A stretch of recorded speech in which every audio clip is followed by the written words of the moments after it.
नमस्कार, मैं हूं अंकुर और आप देख रहे हैं सत्य हिंदी का न्यूज बुलेटिन। एक नजर अब तक की सुर्खियों पर। दिल्ली में नमाज पढ़ते हुए लोगों को दिल्ली पुलिस का जवान लात मारकर हटा रहा है। ये खबर सोशल मीडिया पर काफी शेयर की जा रही है। कांग्रेस नेता इमरान प्रतापगढ़ी वीडियो ट्वीट कर कहते हैं कि नमाज पढ़ते हुए व्यक्ति को लात मारता हुआ दिल्ली पुलिस का जवान शायद इंसानियत के बुनियादी उसूल नहीं समझता। ये कौन सी नफरत है जो इस जवान के दिल में भरी है।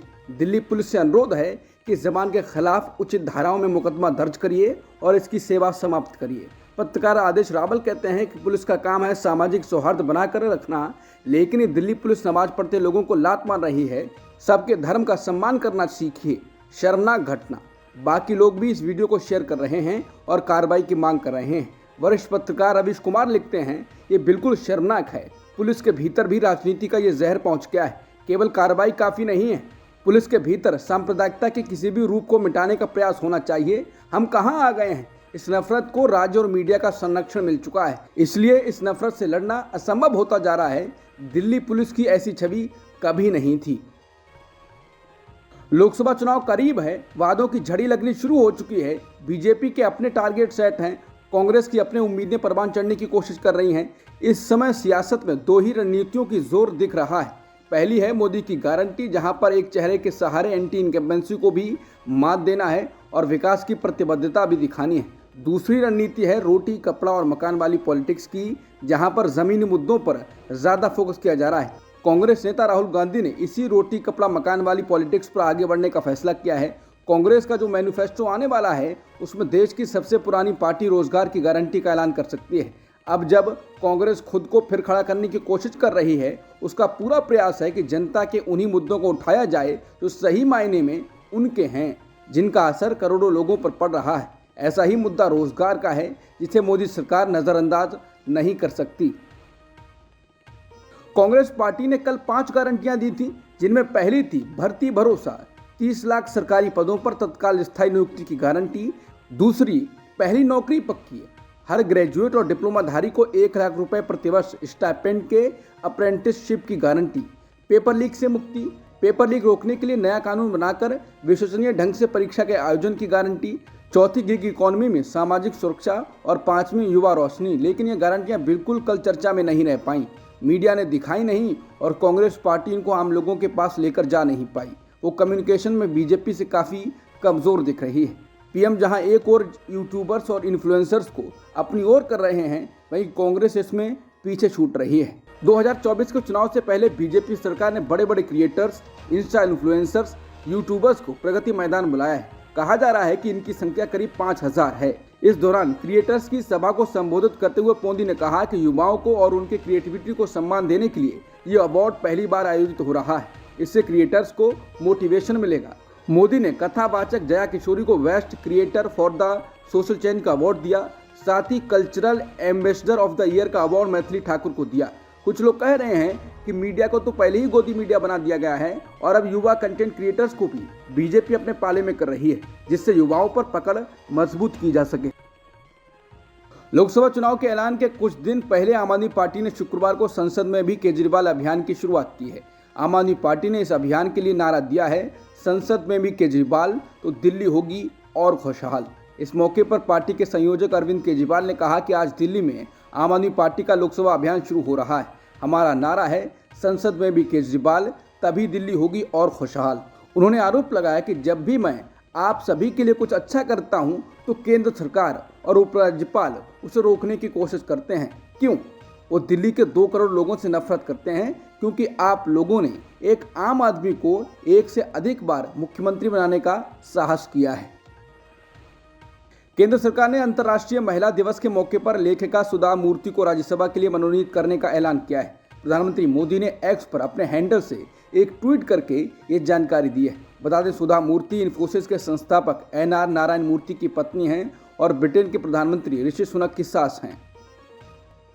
बीजेपी नेता सुब्रमण्यम स्वामी ने कहा है कि राष्ट्रपति बाइडेन का अमेरिकी कांग्रेस में पूरा भाषण सुनने के बाद मेरा मानना है कि उनका स्वास्थ्य काफ़ी अच्छा है और उनका दिमाग भी तेज है।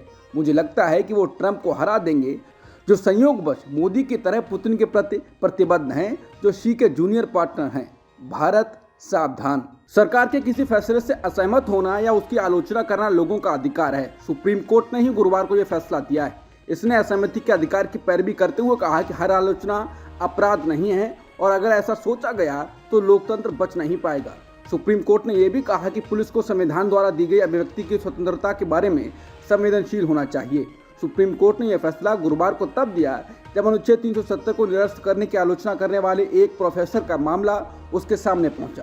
प्रोफेसर के खिलाफ आपराधिक मामला तब दर्ज किया गया था जब उन्होंने व्हाट्सएप स्टेटस में अनुच्छेद 370 को रद्द किए जाने की आलोचना करते हुए जम्मू कश्मीर के लिए काला दिन बताया था। उनके खिलाफ भारतीय दंड संहिता की धारा 153A के तहत मामला दर्ज किया गया था। लोकसभा चुनाव से पहले केंद्र सरकार ने घरेलू गैस सिलेंडर या घरेलू LPG की कीमत कम कर दी है। महिला दिवस पर 8 मार्च की सुबह प्रधानमंत्री मोदी ने खुद इसकी घोषणा की। घरेलू LPG की कीमतें 100 रुपए कम कर दी गई। इसका फायदा देश के करोड़ों लोगों को होगा। इस घोषणा के बाद अब दिल्ली में घरेलू LPG सिलेंडर 803 रुपए में मिलेगा।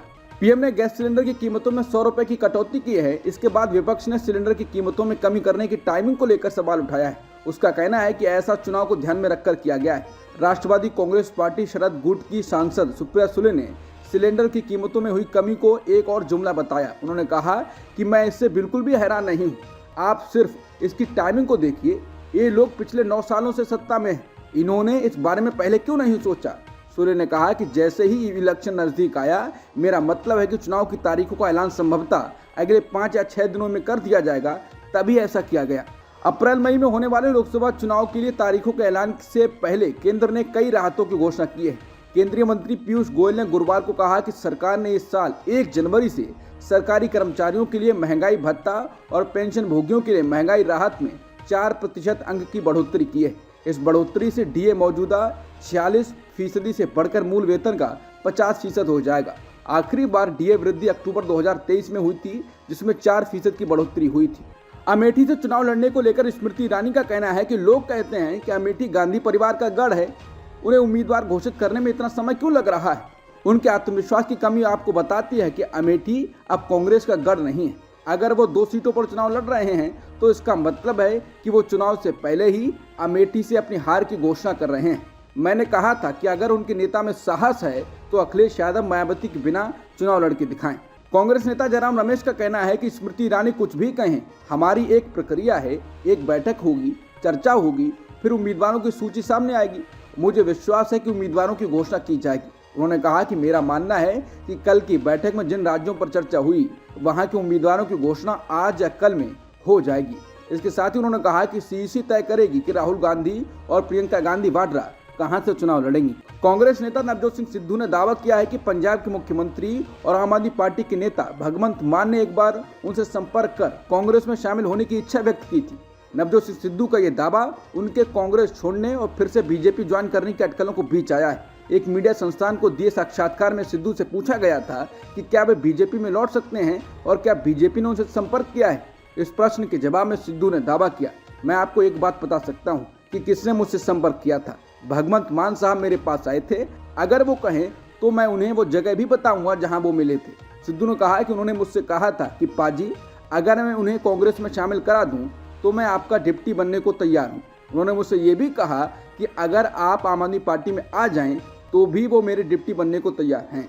नवजोत सिंह सिद्धू ने बताया कि उन्होंने मान से कहा कि अगर वो चाहें तो कांग्रेस में उनका स्वागत है, लेकिन इसके लिए उन्हें दिल्ली में पार्टी नेतृत्व से बात करनी चाहिए। उत्तर प्रदेश के प्रयागराज पहुंचे अखिलेश यादव से युवाओं ने रोजगार को लेकर कुछ करने के लिए कहा। इस पर समाजवादी पार्टी के मुखिया अखिलेश यादव ने कहा कि नौकरी तभी मिलेगी जब दिल्ली वाले व्यक्ति को बेरोजगार कर दोगे। अखिलेश यादव और युवाओं का बातचीत का यह वीडियो अब सोशल मीडिया पर वायरल हो रहा है। अब तक की सुर्खियों में इतना ही। बाकी खबरों के लिए बने रहिए सत्यहिंदी.com के साथ।